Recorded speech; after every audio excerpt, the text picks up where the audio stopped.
What is going on, you guys? It is your man, MorganMan. Thank you so much for tuning back in to the MorganMan Sports Podcast. You can find me here on Soundcloud.com, Spotify, Google Podcasts, and iHeartRadio. Guys, today is a very exciting episode of eTuesday, so without any further delay, let's go to get straight into today's action.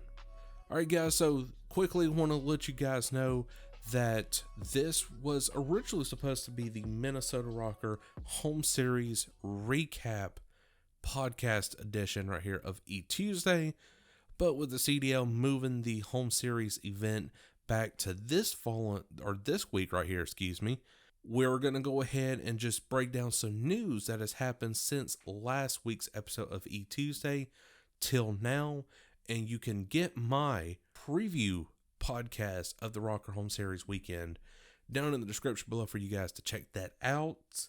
So let's go to get into the news right here.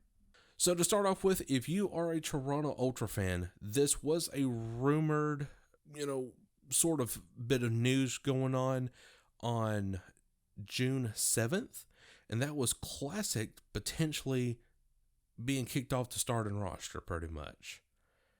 So now, as of today, or really yesterday, because of, I record this a day ahead, is that Classic will now be benched for Kleenex from the Toronto B team for personal issues, or personal reasons, really. So, if you're a Toronto Ultra fan, be looking for a new starting lineup this Friday. In other news right here, the people at Treyarch Studios has reached out to the CDL pros and basically got their opinion of what they want whenever it comes to professional this year. And Treyarch, I love you to death, guys, because of that main reason. Now, since I've been really into the pro scene for Call of Duty since Black Ops 2, because Black Ops 2 was freaking amazing to begin with. Whenever you had league play, it was so awesome, and everything was so balanced in Black Ops 2, it wasn't even funny. But yeah, so the devs at Treyarch has reached out to several pros this week, and they're just giving the feedback of what they would like to see in the pro scene for Call of Duty 2020, which is obviously reported to be Black Ops Cold War. So that's a very long name, but you know what? I'm not in charge of the marketing there. So personally, if I was a pro player, number one, I would love to have a league play like it was back in Black Ops 2, where the pros can actually get on here, and which I know they can get on the CDL playlist by all means, but it was nothing like it was in league play in Black Ops 2, and that had more of a chance for upcomers. And again, right there, I know there's challengers for the Call of Duty League, but you have more of a chance actually doing something with the pro in the game rather than, going through a ladder on the Game Battles website, aka challengers for the Call of Duty League. Really next is, just more balancing within the spawns, and, maybe do something else with domination. Maybe replace that with capture flag. So who knows? But the pro players have met with the devs at Treyarch for the pro scene of the CDL 2021. A little bit more news right here that there will be no more 12 Hz servers. This is a silent update. So the CDL has finally gotten pros of 12 Hz servers. Now pro scrims and 10s will have 60 Hz servers, and this is awesome. Many pros have noted that there has been a spawn update without telling anyone prior. Infinity Ward has taken heat all year from pros for doing such things without notice. Crimsix also mentions that domination last second ticks have also been removed. Me personally, I do like this right here. Getting the pros to a better server field is 100% better, because now that kind of gives them more of a, an even battlefield pretty much, because, with the Dallas Empire, internet is so great out there, but unlike, say, Atlanta, for example, the internet might not be so great out here. So this is just going to hopefully even things out, even it for the odds pretty much, and make it a fair, competitive game online. Karma has retired, and this has shocked the Call of Duty League so much right here. Karma was a 3-time world champion, one of the most winningest players alongside with Crimsix. And guys, I just don't know what to say. But in his place, Proto will take Karma's spot in the starting lineup for the Seattle Surge. Proto was part of the Sonarco Gaming in Black Ops 4.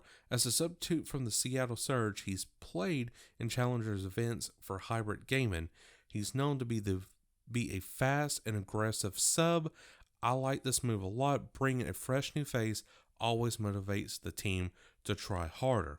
Now, this does mean that Octane will be going back to main AR, and this right here is a perfect move right here. I hate it for really the team that Karma does retired, but the dude was not feeling it.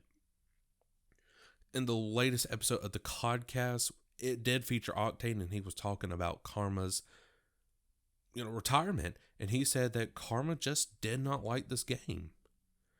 Just did not. And he would wake up and he would just be tweeting. He wouldn't even scrim with the rest of the boys. He'd just be tweeting saying, look, man, I hate this game.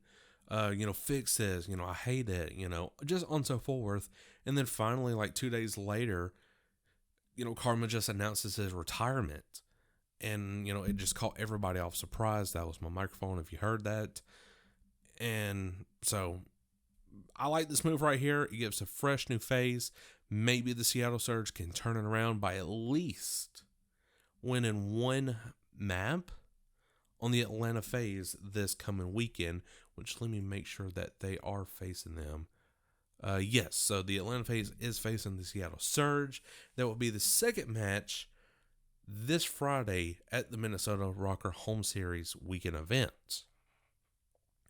So, again, Seattle Surge, I feel like if they could win one map over the Atlanta phase, which would be kind of like a hard point, I feel like the Seattle Surge could really turn things around with,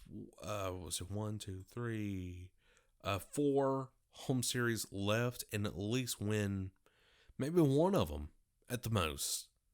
So we will find that out very shortly. But if not, if they even drop to Atlanta phase and go on to face the Florida Mutineers or the Toronto Ultra and win over them, the Toronto Ultra or even the Florida Mutineers, that would be a huge time dub right there for the Seattle Surge, who has been very mediocre all season long. So guys, that is all the time I have for today's episode of eTuesday. I sure hope you did enjoy today's podcast. And if you did, make sure to like button wherever you get your podcasts at. But I will catch you on this week's episode of Falcons Friday. If you are a Falcons fan listening to my eTuesday segment right here, I am going to discuss the AFC West opponents and how we match up against them. And I'm just going to be going through each and every division that we face this coming 2020 NFL season. So it's going to be a great one, and I hope you guys are there to listen. But guys, again, that's all the time I have for. Hope you all enjoyed, and I, CoD Morgan, will catch you all later. Peace.